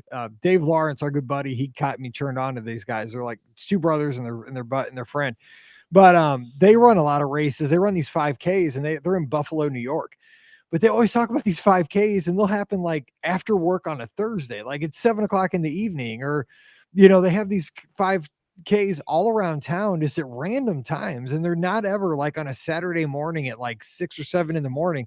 So I was wondering if that's kind of like a thing up north where maybe they have them at 5:00 and on a Wednesday after work or something. I was wondering about that. I don't see that much around here, to be honest. Like there's like run clubs, right? That will do like, hey, let's run to the, or like brew pubs, like let's run to the brewery and like get a beer and do like a 5K that way. Like nothing like official, But yeah, it sounds kind of fascinating. But you're talking about baseball. I know we're not going to talk about sports, even though we could all day. But you're kind of down on the Cardinals. But remember that run they had last year? My gosh, like they were out for the count, and then they win like 19 in a row or something ridiculous. Yeah, that's kind of our go-to. We're just going to win 19 in a row this year, and just put the Brewers away. That's kind of the plan. Mike Shilto, our manager, is not with us anymore, so we'll see. I mean, we're not going to talk baseball, but yeah, we could always hope. But here's the thing: speaking of sports, though, and Disney, the intersection, we did that show on the 4th of July. I don't know if you saw the pictures on social media, though, that the ESPN club, I mean, they've taken all the signs down on the boardwalk, the ACC signs, and oh, that hurt me. It hurt me worse than I thought it would, because I love that place. I know that whole area. It hurt you Oh. when Ample Hills went down and Yeah. ESPN goes down. Yeah. Dude, sucker punch. And what about the Boardwalk Bakery becoming the Boardwalk Deli? What are your thoughts That there? makes so much more sense to me. Like you think of like deli sandwiches with the boardwalk in Jersey, right? So, and I actually I said this to my wife when we were driving to the lake last weekend. I said, like, here's a hot take from me. Like, I don't like the Boardwalk Bakery. I've never once was a fan of it. What? Yeah, I did not like the Boardwalk Bakery. Like, I didn't like the options they had. So sign me up as someone that is really excited to see all these changes coming to the Boardwalk. Oh, I'm telling you what, man, that crumb cake, and Michelle's backing me up here in the live chat. It was only like $3.95, and the thing is like a quarter of a cake. It's huge, and it's so good. I don't know. Their sandwiches were always weird to me too. Like, and that's what worries me about the deli. Are their sandwiches going to stay the same? Like, I swear to like the bread they use is just like always like threw me off. But yeah, I'm excited for the changes, and then well, we got like is it like I still don't understand what it is. Is it like a cake store or a slash restaurant? It's a restaurant. It's from Indianapolis. Kathy's in our live chat from Indy right now. It apparently, and again, it's like a fancy cake, like I don't know, just like a super fancy, like the cake place. But I think that's going to obviously fill the place. I foresee this being super popular, but I think that's why they're taking away the Boardwalk Bakery, because that's going to fill that niche. And so now they're going to have maybe some savory things in the bakery spot. I would guess. Who knows? I like it. I'm trying to fill the holes here. I don't know. Because now Ample Hills is just the ice cream joint, whatever. I know change can hurt sometimes because you get like favorites, right? Like you love ESPN Club. I mean, the day that was announced, like you were in tears on the live show. I remember, we're trying to come up with replacements like the sports bar at the Odyssey. But like sometimes change is good just to see something different. I would love them to see, like, I know this wasn't the topic today, but like Big River, I would love to see them do something with that too. Like, I mean, it's a good option, but like, I don't know, like the boardwalk getting new options and like changing things up a little bit, it has me really excited for the boardwalk. You're exactly right. What Big River is, it's like a beige living room, right? I mean, it's as boring as you can get. I mean, you can go in there and you can get like safe, like club sandwiches. You can get hamburgers, fries. Like your kids are going to like it. You're going to like it. Like it's like going to Applebee's. I mean, everybody's going to find something they like. The service was good. I've been there a couple times. You don't need an ADR. You just walk up to that. But I mean, nobody's going to talk about your beige living room. Boring. Like put something cool in there. You can talk about beaches and cream, or even like the fountain down the way a little bit too. Like there's so many other options. Like, yeah, the only people that go to Big River really are those ones that just don't have an ADR and it's like the night before the marathon and they need something to eat, kind of like in our listener question show, right? Or you have a picky kid. I mean, we went there with Paige a couple times because she's so picky. It's like, oh, can't go to Cape May because it smells like fish. I can't go there with my wife either. She's like, I mean, like we walk past there, she's like, she holds her breath like the whole time. Like, it's not that bad. Seriously, you'll make it. Anyway, let's get. I can't wait to take you though to the cake place. Like, and you're gonna be like, "Where's the TVs in the restrooms?" Like, I know it's just gonna be a really funny experience. Like, you took the urinal TVs out. What's going on? And they're gonna be like, "Dude, this is the cake place now." Because I'm a girl dad. Like, I've been to the American Girl dolls like cafeteria, like little place where I sat there with my daughter at the American Girl doll cafe thing, where we sat at a little table, and no kidding, her little American Girl doll had a little seat that latched onto our table, and the waitress talked to the doll while we'd order like something for the doll. I was like, oh man, I wish I was at home watching college football. But you do that for your kid. I don't know what this place is gonna be like, but I'm gonna go in and eat cake. And I can always eat cake. Happened to you at ESPN? You didn't like come in with like your tiger mascot doll, and then like don't forget my tiger mascot wants 10 wings as well. I should have. Yeah, Truman. I mean, like Truman. I sure had a name. I couldn't think of what the name was. No, Truman. Truman wants to eat some Jayhawk right now. Do you have any grilled Jayhawk? Like, I mean, over easy, roadkill. What Truman will eat. Sorry, Kansas fans. Okay, anyway, and I want to hear about your basketball team. All right, here we go. We're talking about today's topic. Let's get to it. We're going to, and this is inevitable, but we actually asked for suggestions in the live chat after the listener question show, and we got this from multiple listeners. So we're going to throw this out there for Kevin and for Lisa. A lot of folks were asking about this, and they said, you're freshly returned from Disneyland. We're not doing a Disneyland show, but we're gonna compare some of those experiences that are both similar and different from Disneyland and Walt Disney World. Not the obvious ones. I mean, I think the first one is you kind of think about this kind of a show. To me, it was like Pirates. And everybody says Pirates is superior to Disneyland, and it is. I mean, in every single way, it's longer, it's more detailed. It goes through the Blue Bayou restaurant. The exterior, the queue is kind of crazy, how you're outside and you're inside. So that, that's one that I don't want to spend a ton of time on because I think everybody's talked about that. But let me throw it to you to kind of lead us off. What is something that's kind of, if we had to compare things, Disneyland, Walt Disney World, give us a comparison to have a conversation here first.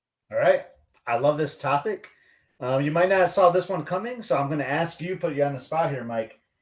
How would you compare the two monorails? Now, let's not include like the Epcot monorail line. Let's talk about the monorail resort line with Magic Kingdom versus the Disneyland monorail.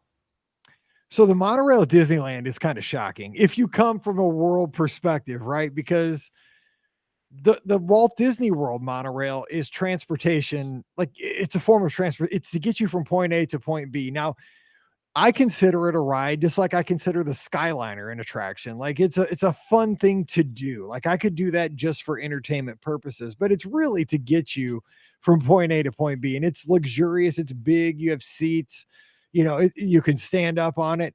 When I got on the Disneyland, and I knew this because like, again, I had heard this, but when you get on it for the first time, it's like, it's not air conditioned. The windows are open. It's tight. I'm 6'3". I'm trying not to hit. I did hit my head the one time getting out. And it's small. But then again, you got to look at it and say, this is like version A of what you get in Florida. This is where it came from. So I liked it. And I thought it was cute at Disneyland. It was fun. But I much prefer the monorail at Walt Disney World. I don't know. How do you feel? I feel the exact same way. Like it's an attraction, really, is what it is at Disneyland.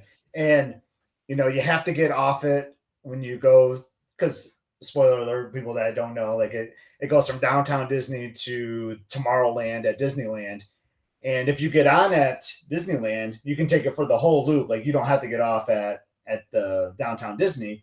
But you do have to get off when it comes back to Tomorrowland. So a lot of people they're in the Magic, they're not in the Magic Kingdom, like they're in Disneyland, and they just see it as an attraction. Like, oh yeah, let's just ride the monorail and come back. Which can be frustrating sometimes if you're at downtown Disney and you're using it as a mode of transportation because people don't have to get off there. Like you could wait.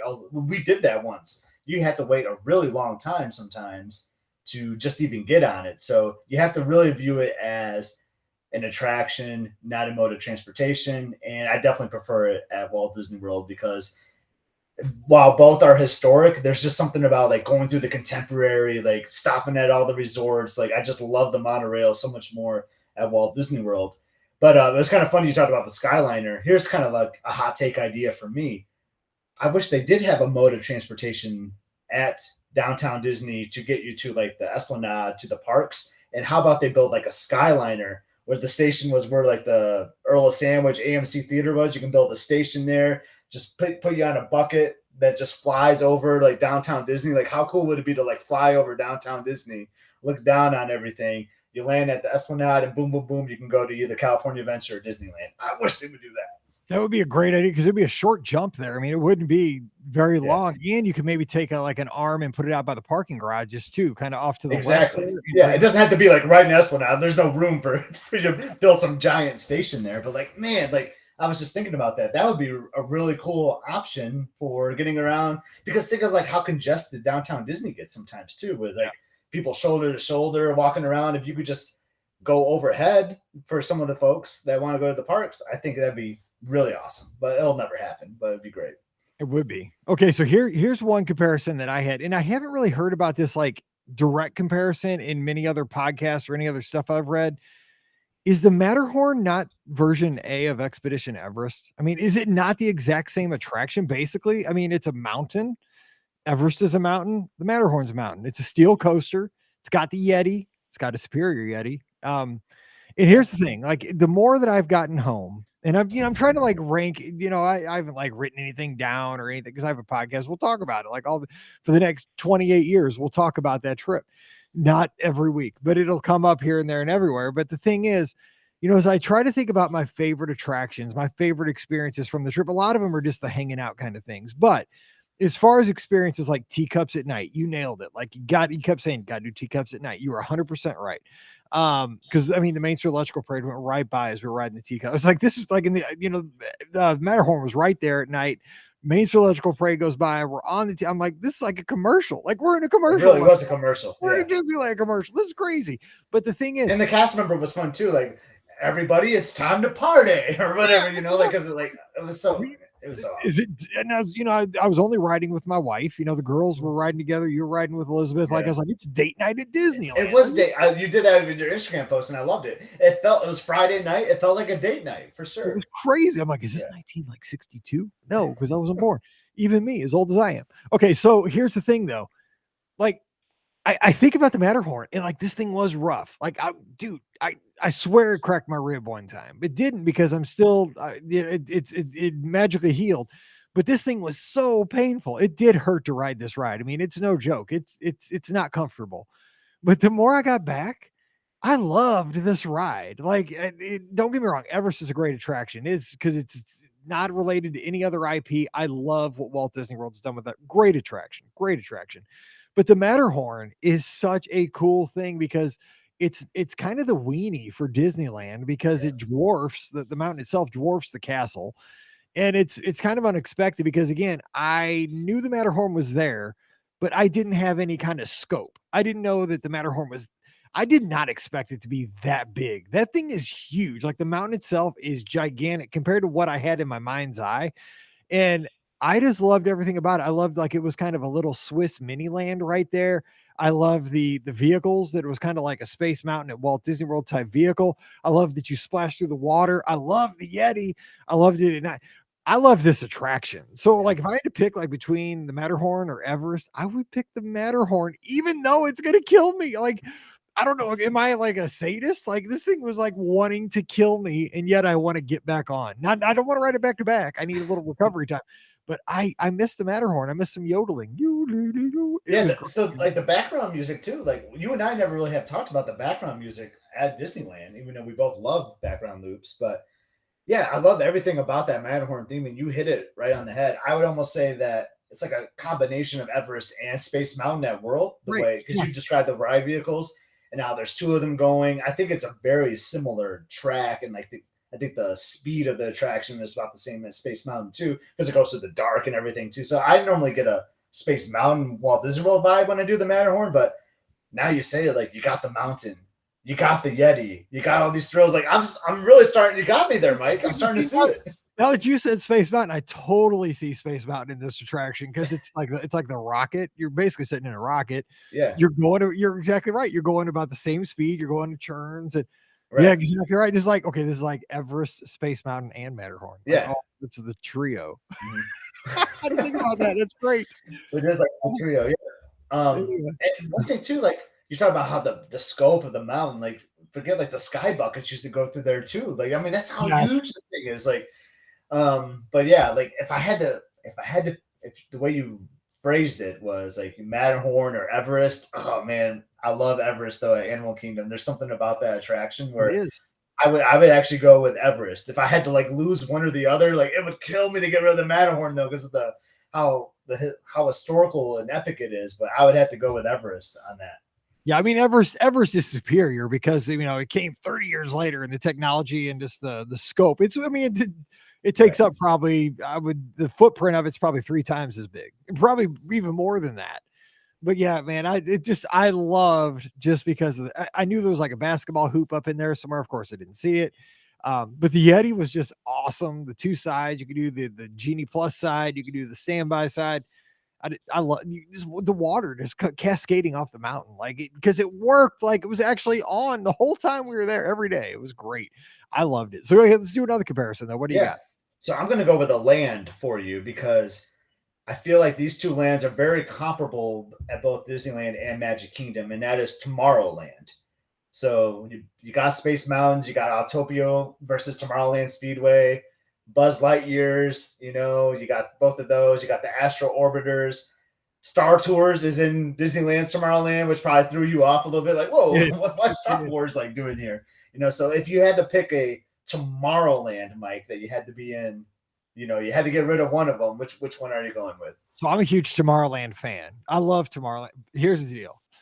The Tomorrowland at Disneyland is a mess. Like I thought it was a mess. And I think it's because of the people mover just sitting there. Right. And I mean, it's been there forever, like just sitting there, not used. And it looks so torn when we're on the monorail. You can like see it. It just looks, it's just demolished. It's like, it's in really bad shape. Yeah. It does. I mean, they got to either like take that, and I know they really can't take it out because it's like on top of other stuff, right? But it's just like, maybe not even have to, because I mean, there's that rumor that's been going out around probably the last week that maybe they're going to bring the people mover back to Disney. I think that'd be killer. I don't think it's probably going to happen because again, I don't think that's going to sell a lot of tickets. It'd be great for hardcore fans. I would, if they brought the people mover back to Disneyland, I'd be out there because I'd love to see, because it's super long. We'd be booking. I'll be calling you right now to book my next trip. Dude, me too. I'd be out there in a blink. I mean, but the thing is, like the regular fans, people mover, what? They don't care. They want like a super hyper coaster or something like that. But here, it just, when it sits there, it just, because like we saw they were having a special event up in that area that's actually the old people mover loading area. Right. And that just even kind of looked like it was a mess up there. Like they were playing like, carnival. Cornhole. Yeah, they're playing cornhole. It just looked a mess. Of course, Walt Disney World, the Tomorrowland's not perfect, but it's a lot better shape than the Tomorrowland at Disney. I thought, I don't know. It seems more cohesive. I agree with you 100% on that.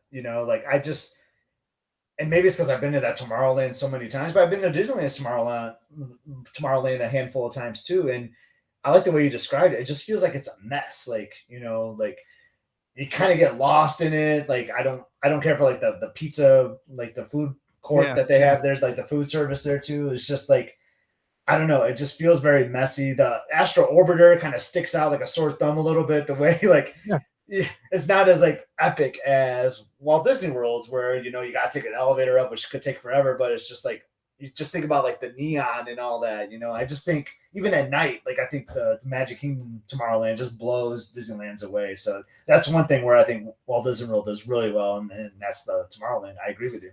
But then, okay, not to dog on Disneyland, because then like if you go back to Fantasyland and you see like the Storybook Canal area, like Storybook Land, like in the flowers, and you see Small World. I mean, way superior to anything Walt Disney World has. So I mean, we're not dogging on Disneyland, but this Tomorrowland's kind of a mess. And I mean, it could be fixed. I mean, it could be really easily kind of repaired there. And just think about Autopia. I don't know if we talked about this, but like we did Autopia multiple times, and we were like little kids again, like that didn't have driver's licenses, and we were so excited to drive those vehicles. And it was long. I mean, the temperature, we did it at night where the temperature was like super cool. We're wearing our sweatshirts, so you didn't have to smell the fumes and all that. Like, it was really comfortable. But man, now Autopia just blows the Tomorrowland Speedway out of the water. It does. So, and I felt like I felt a little, history, a little nostalgia there on those cars, because they're kind of a little random cars. I mean, they don't all kind of look the same. Kind of looks like I picked them up like a used car lot. I don't know. It didn't look it wasn't super pretty. Even the track itself looked kind of tore up. Like at one time it was dark. Like, and we're like, I think we're not even on concrete anymore, Scott. All of a sudden we're on the monorail track. Like, how did this happen? was like, what's up? But we're still on the beam, so we're good. But yeah, it was just fun. It was a long track, and I'm like, oh my gosh, we're on the Autopia. So I love that. Okay, here's another thing I want to compare with you. And I got this kind of vibe. So how about the Incredicoaster compared to Slinky Dog Dash at the studios? You got DCA and Hollywood Studios, kind of similar parks. What about those? Well, I mean, obviously, Incredicoaster a little bit more intense than the Slinky Dog Dash. But what do you think about those two? Wow, that's that's a tough comparison because Slinky Dog Dash might be my favorite attraction at the studios, where Incredicoaster is not my favorite at DCA. I think you know which one that is for me. But yeah, like there's great views. Like I think about you know with Slinky Dog Dash, like you hit like a certain peak and you can see like in the Galaxy's Edge, you can see parts of like Roll Drive. Like you get these great views where in Incredicoaster though, you're seeing like actual mountains. You go through that first drop, you cut right, and then I think we were riding it together and we were just like, oh my gosh, look, you can see like the Radiator Spring Mountains, but if you look over beyond, you can see actual mountains. And I don't know, it's just so cool. Like the views from there. But I have to go with Slinky Dog Dash because there's one thing. I mean, I think I documented it well with you. Like, I was kind of ruined on this because I loved California Screaming. I love the original version of this attraction because with the Incredicoaster, there's just like too much like character talking, too much dialogue. You know what I mean? Like you take off and then boom, like the characters from the Incredibles are in your ear the whole time, and you're just like, I kind of want to like point something out the mic. I want to tell them something, but I can't because like Mr. Incredible shouting in my left ear. This whole time. Going, did you smell that cookie? I was like, I did smell a cookie. No, cookie. Yeah, it was good. Ironically, though, we did ride it when the audio effects weren't working, which was actually more enjoyable for me. But if I had to go with one, like Slinky Dog wins it. It's just they're both really fun. They're both unique in their fun way. Like you said, they're both outdoor coasters at their kind of like studio parks. But Toy Story. The Slinky Dog Dash is just super fun to me, even more so than Incredicoaster. I would say, both coasters they're a ton of fun, and they're kind of both off the rack type coasters. I don't think they're anything super like, groundbreaking. And I also think both coasters are kind of that coming of age type coaster where, it's not going to be for the little kid, but it's going to be for like that kid that wants to have that first taste of like, I want to be a little scared. And I mean, it's great for adults too, but I think it's really for that kid that's like, I want to take on my first big coaster, like something beyond, say, a Barnstormer, because they're both going to have characters, which kind of makes them comfortable. Like you're on the Slinky Dog, and you got, him talking to you throughout the coaster. You got that launch on Slinky Dog, which is a lot of fun, the humps. Yeah. But I mean, the only thing that's different with the Incredicoaster, you have the high-speed launch there too, up the big hill, but you do have the one inversion, which I think kind of freaks kids out, but it's over before you know it. And that kind of gives you that kind of big, sense of accomplishment, I think. But I told Pam, like when we rode Incredicoaster a few times, like this coaster really kind of has it all. It's not super scary. It doesn't take you it's not super fast. It takes you upside down once. That's plenty, but it's got great views. It's a fun coaster. I liked it. It was just the right amount of intensity. Like it didn't make me sick.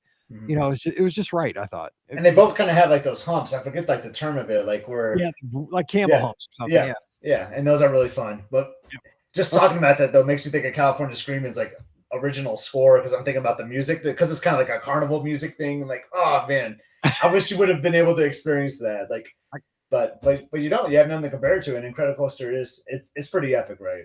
I'll have to check out the score because I know that I have it. I'll send you the file. I have it. I'll check it out. All right, so give us another comparison. So what else we got? All right, I was going to go.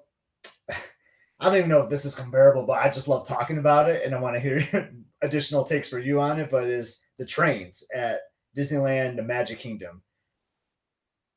I don't even know if you I don't know if you really can compare them, but just because you got Walt's original train right at Disneyland versus the one that we haven't rode in like 3 or 4 years. It feels like at Magic Kingdom. Is there still a train at Walt Disney World? Is it still there? Yeah, maybe you should compare it to the People Mover at Walt Disney World. Yeah, there will be a train here shortly, people.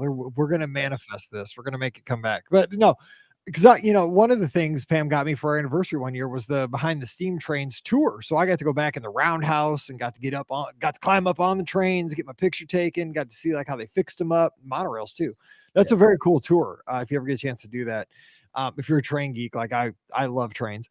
So we did that. So World, I love the trains there. Very cool. But obviously nothing's as cool as the Disneyland train. It's a Walt's train, and it's what started this whole deal that we love. And the thing though that I loved about the train, and I did not know this was coming. I don't know if I just forgot about it because I had heard the audio years ago, because on Magical Mouse Radio, we played a lot of the audio attraction stuff on the station, but it was the dioramas from the train. Like, because I was like, oh my gosh, it's Ellen's Energy Adventure. Then I was like, oh my gosh, it's the land. Like, we're in the land pavilion. And the thing is, like, it wasn't just like, again, it wasn't a mode of transportation. It was an attraction, but it was also nostalgia. And it was going through New Orleans Square. But it was one word, it's epic. Yeah. The train at Disneyland's epic. So we entered the train the first time from New Orleans Square, and I had two reasons why I wanted to do that. Because normally you would think, why didn't you just get on at Main Street Station and do like the full loop, which we still did a full loop. But I wanted to get on there because that's my favorite train station, because you hear like the telegrapher, you know, like doing like the opening day speech. Yeah. I don't know. I just love that. I just love that whole theme over there. Plus, it doesn't spoil you on the diorama scene. Like, you don't, when you get on at Main Street, it tells you like everything you're going to go through. And I didn't want you to hear that because I didn't know if you knew about it or not, which I'm glad you didn't, because then that brought that element of total surprise. Because that's what happened to me for the first time I did the Disneyland train. I had no idea that was coming, and my jaw just like dropped. Like, what is this? Why is this even here? And I love it. So yeah, it's so good. I loved it. I mean, it's one of those things, again, that if you're listening to this show, you're probably going to get a kick out of that big diorama with the dinosaurs, as Walt would have said, you know, and all that. And, you know, this is the Grand Canyon. Like, I still like, I want to go ride it again just to see that. And that sound, there's like this musical clip. Like the doot, doot, doot, doot, doot, like this, like, I'm pretty sure that 3028, like Matt and Kevin, they have used that before, because it's just like this, like epic, like old school, like musical score. It's so good.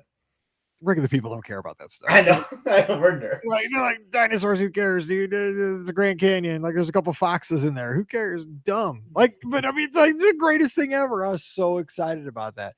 Okay, so let me ask you about this though. So comparing, and I think we kind of talked about this, but I just want to, this is kind of the biggest takeaway for me, was like the main streets, like the feel of the main streets, because I think I prefer Disneyland's Main Street, one, because of the nostalgia, one, because that's where it all started. It felt more open to me. But the thing is, I don't know, like, because Walt Disney World's Main Street, it has to be bigger, right? I mean, as far as like the width of the street, it's got to be wider at World. Like, if you measured it. Yeah. Why did it? And I think because of the castle too, the perception, like, could be that bigger castle, you got to have it bigger, right?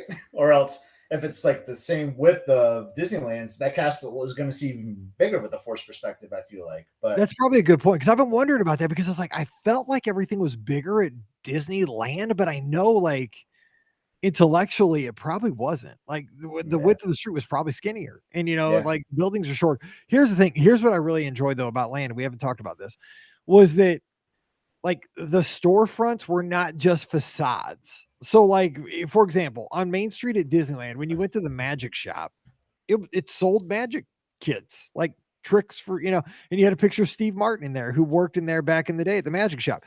So when you went into the hat shop, you know, kind of on Main Street, like, it was all hats. And the thing that they're moving away from at Walt Disney World on Main Street is that they'll have facades outside that'll say like this or that, they're selling that, but it's typically just like general merchandise when you go inside. And I loved at Disneyland, for the most part, what it said outside was exactly what it sold. And it was different things in like different sections. I love that, and I hope they keep that. Yeah, I mean, it was awesome when we went to the Wizard of Bras and did some bra shopping.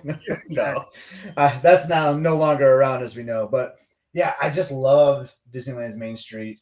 You always say about it, you know, recency bias, like, it's fresh in my mind, you know, so I'm going to lean towards that way. But one of the things I pointed out to you, I mean, you would have saw it anyway, was like, I love those rocking chairs that are kind of like elevated. Like, there's like a few steps to this building that, I mean, it's nothing. It's there more for looks, but there are like 3 or 4 rocking chairs. And like, we see people like rope drop Disneyland and go to those rocking chairs. Like, that's where they go to and just park there all day and get their Main Street electrical parade spot, you know, like that's It's the equivalent to the cabana for Main Street USA at Disneyland. Yes, exactly. But like, and I joked with you, like, man, could you imagine just like bringing in your laptop and iPad if you were able to connect to the internet and you just did work from that spot, like in that rocking chair. You know, you did the 8-9 hour day at work, and then you close up the laptop, and then you watch the Main Street Electrical Parade. That'd be a good day. You know, some bloggers done that. I guarantee you Yeah. that. Yeah. It's but there's like just the small things like that, and we didn't like go too deep into the history. I think that'll be something you want to do on your next time, right? Like the first time was like experiencing everything, like doing a lot of the attractions. We did hang out and chill out a lot too, but like next time, like let's look at the windows a little bit more on Main Street. You know, like let's find all these like hidden nooks that you can go into. Like there's like I took you to that one in Frontierland where like you put in a quarter and like it plays like you have like 6 instruments in there that like plays this song. Like I know there's that was the craziest thing ever. Yeah. Like I never even heard of that thing. And that thing I was just glad Pam had a quarter. Yeah, seriously. I think needs to take Apple Pay is what it needs. But the thing is, like, it was in the store in Frontierland. Is that where we were? Yeah. Were we back by the Hungry Bear, or where were we? No, we're kind of by the Stage Door Cafe kind of area where you got like the corn dog that next night. Because I'm telling you, if you go to Disneyland, you got to do this. You got to take a quarter. You got to put it in this thing. It's like it's a little old machine, but it's like a full-on band in there. Like it's got a xylophone, it's got a drum, it's got a cymbal. I mean, it was awesome. And I'm pretty sure there's another one on Main Street. That's where I was trying to go the first time. I was like, I couldn't remember where it was, but I knew there was one in Frontierland. And like, I don't know, like it's just those little things like that. Like I don't see that at Walt Disney World as much as I do at Disneyland. And I wish we had more unique things like that, basically. So I know your question was about the Main Street, and oh man, they're both good. Like oftentimes I say like Main Street USA is my favorite land at the Magic Kingdom, you know, like I just love hanging out there, but there's something more magical to me and special about it at Disneyland. No, but again, it's all about uniqueness. And I just, Walt Disney World is awesome. And I love the place and I can't wait to go back. I don't get to go back again until November. But the thing is, like, I just, Disneyland, the thing that really made it special for me was just that they do keep the unique things around. In Walt Disney World, that wouldn't be hard to do. And I think people would discover those things. I don't think they get in the way. Like that little thing was in the back corner of a store, but it's something we're talking about here a couple of weeks later. Anyone that's ever done that with the quarter, whether they hated it or were embarrassed that they just like made the whole joint super loud, like, cause that was me the first time, like my family ran away from me, Mike, because it was like so quiet in there, and I was like, "Oh, let's see what this does." I got a quarter, and then boom, boom, boom, boom, boom, it like goes off. My family ran away. I was like, "You just a man." It's a great memory. Like John Philip Sousa in a box. That's crazy. Okay, I got to say this has nothing to do with today's show, but my wife made me. We have not mentioned this about Disneyland, any of the shows we've done, but she wanted me to throw this out there, and I 100% agree. Hungry Bear is a great restaurant at Disneyland. We had a killer meal there. It's counter service. Yeah. I had a great chicken sandwich. Pam loved her meal. I think we all loved our meals. And it is such a cool place to sit down at dinner time out there. There's kind of like a deck that was kind of overlooking the train tracks. And what else was it overlooking? It was overlooking. It's like the Rivers of America. So it's looking, or whatever it's called there. I think it's Rivers of America. But yeah, we saw the boat go by. Tiana's on it. Like it was. Yeah, it's funny. Like she even said that to me. She's like, "Good call, Scotty G on that Hungry Bear." So I know that I left a big impression on her. She's still talking about it, and it was a great restaurant. So I'd never mentioned Hungry Bear on any of the review shows that we did. But if you're looking for a place, because I think that's one of those places that would not get brought up, and I'd love. By the way, best snack of this is another thing I didn't bring up. Best snack of the entire trip was the cinnamon crispas at Rancho del Zocalo. So it was the tortilla chips that they dip in cinnamon covering. It's just like the old Taco Bell cinnamon crisps that they used to sell back in like the 80s. Oh my gosh. We didn't get back in time to get a bag to bring home, and I regret that. My man almost cried. Oh, they were so good. I was eating them all week and they're just like in a brown paper bag with like a label. Like somebody made a label at home. But those with Hungry Bear though, so there's a Gardner tradition mainly started by Emily, and it is, Mike. There's an awesome sign in front of the bear, like he's like a server, like holding a tray of food, and he's just kind of looking up and like his chin's all funny. It's a traditional photo that we always have to do. I had Mike do it. I think we'll share it on social media today. The awesome photos that you have to do when you go to Hungry Bear. Kathy's asking, I believe that's in Critter Country, correct? It is in Critter Country. It's around like Yeah, like if you're walking around like the Splash Mountain queue or making your way to Winnie the Pooh, you can't miss it over there. It's just a big brown building. It has lower deck seating too. That's the thing, like it's huge. We ate on the upper deck, like you were talking about, but there's seating below you there too. Yeah, it's a great spot. Love it. Yeah, because I had never heard anybody really talk about that place, but it was jamming, kind of hidden gem. Okay, so and get those cinnamon things at Rancho del Zocalo. I'm telling you. And by the way, if you get the enchiladas, everything there is hot, spicy hot, man. We were all, I mean, it was kind of a warm afternoon, but we were all sweating. Our noses were running. It was way too hot for It us, was. but we We loved should it. have saved it for later in the trip. So just to tell the listeners, we had Tortilla Joe's was our last meal before that. Like we Yeah, had dinner hot. like Sunday night at Tortilla Joe's. We went to Disneyland. We skipped breakfast. Our next meal was Ranchos, so we went Yes. straight back to it. Yep, we're just sweating. I It mean, was good spicy though. hot. It was So good. spicy. Okay, give us one more. I'll give one more. We'll get out of here and have a Yeah. good weekend. I think someone in the chat mentioned this as an idea, so I don't know if you're stealing one, Mike, but I'd really want to get your take on cast members. So, Cast members. so cast members are great. They're what makes the magic. They're why we go to Disney, right? I mean, I love the resorts, I love the attractions, but like I love cast interaction, their interaction with guests. Like it's really important to me. I love it, and I'm sure you Yeah. noticed this, but like one of the biggest differences to me at Walt Disney World, you got the college program, right? You got all these folks that are younger doing like these internships, working all over the place. And then you go to Disneyland and you see there's just full-time people. I mean, you're entering the park with your ticket and it's a person that's been working there for 50 years. You got like these legacy cast members out at Disneyland. I don't know. Did you notice that? Did you make that observation too, Mike? I did, and like you would have conversations with him many times. Like one time on Pirates, I was speaking with this kind of older gentleman that was just like telling dad jokes and asking where I was from. But I mean, I get that at Walt Disney World too, so I can't say the Right. cast members are better one place or the other. Oh, It just they I, tended to be older at Disneyland. Yeah, that's all I was gonna say. I think they're great at both. I think about like even at the Disneyland Hotel, like I thought the cast interaction was great. We got our room done every day, which I haven't had that happen at Walt Disney World in a very long Oh, it time. was great. Yeah, Disneyland Yeah, Hotel, the yeah. room service was Yeah. awesome. And I would like leave like gratuities every day, and I'd write a little note, and they always wrote a note back. They would say like, "I hope you had a magical day yesterday," or like they knew like it was the last day of our trip. Like, "I hope you had a great trip." Like, I don't know, like I like that little touch that they were doing, like just leaving me notes back. I thought it was kind of fun. Here's another picture I'll have to post. Speaking of our rooms and the cast members that took care of us at the Disneyland Hotel, we got a gift our second day of our stay. And so it came in this bag, and it was a blue like gift bag, and in silver writing, because I kept the bag, or Pam actually kept it. I'm shocked. It's in our bedroom. It says Disneyland Hotel, like in the Disneyland font. I mean, it's a beautiful bag. So it was sitting on the bed when we got back from the park on the second day. I'm like, dude, we got a gift. I'm like, somebody sent us a gift. We go in there, it's extra toilet paper. I'm like, hey, you know what? Don't laugh, man. It's a necessity. But I mean, it was like in a gift bag. It I, was so cool. I talked about the listener question show how like I get jealous of Pam on her trips. I was jealous of you on this. Like, where's my bag of toilet paper? No, I just thought it was funny on the day we checked out. You know how they have like the carts, like the room service carts. We saw bags hanging from the cart. Like I kind of wanted to take one so bad, but I didn't. I'm keeping that sucker. It was a nice bag. I mean, Yeah. because I love that font. Dude, that's gonna be a joke with us so much now, though. Like I'm gonna find a way, like the next time we're like a marathon weekend, I'm gonna sneak into your room and put like a bag of toilet paper in there. And it was still, trust me, it was the cheap like one ply stuff that just doesn't work. But it was the thought that counts. And that's what I guess. Okay, we're running long. So here's the last one I got to throw out to you because you made sure this happened for us. And again, you did so many of these things that made this trip really awesome for us, because if we'd have gone in it blind, we had kind of stumbled upon things, but you really made sure we hit these certain miles, these like guideposts, which I really appreciate.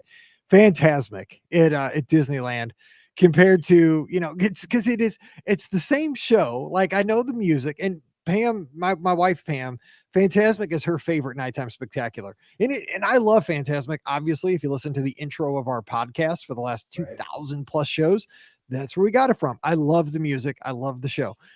But it is so different at Disney. Like you're standing, like, and it's out there on Tom Sawyer Island. I mean, so give me your initial comparisons between the two, and then I'll give you mine, because Okay. I have some thoughts. Okay. Disneyland's Fantasmic just blows me away. So there's pros and cons to both. Like sometimes like the Hollywood Studios Fantasmic, it's nice to sit in a seat, right? Yeah, Like yeah. you know, because you get there super early. You get there like 45 minutes early, and they got like the pump you up music going on. They're like selling they're selling popcorn. You can get like a drink at the concession stands and all that. Like it's more like a party like atmosphere, I feel like, for Fantastic. But then the show starts. It's awesome, you know. It's a little outdated with the Pocahontas scene, and like I kind of lose a little interest there sometimes, even though I love it. But then it builds back up when Maleficent comes out, whatever. But there's something intimate is the word I like about the Disneyland one. It's like I feel like I'm on those boats, you know, with the monkeys and like the characters at the end. Like, and by the way, those monkeys are like nightmare fuel. I mean, I don't care if you're 40 years old, like those things are nightmare. If I was like a 6-year-old kid, I wouldn't sleep for a month the way they move around and they're all glowing in the dark. I'd be like, I can't sleep. Yeah. And there's one part you're probably going to talk about that just like blows me away every time.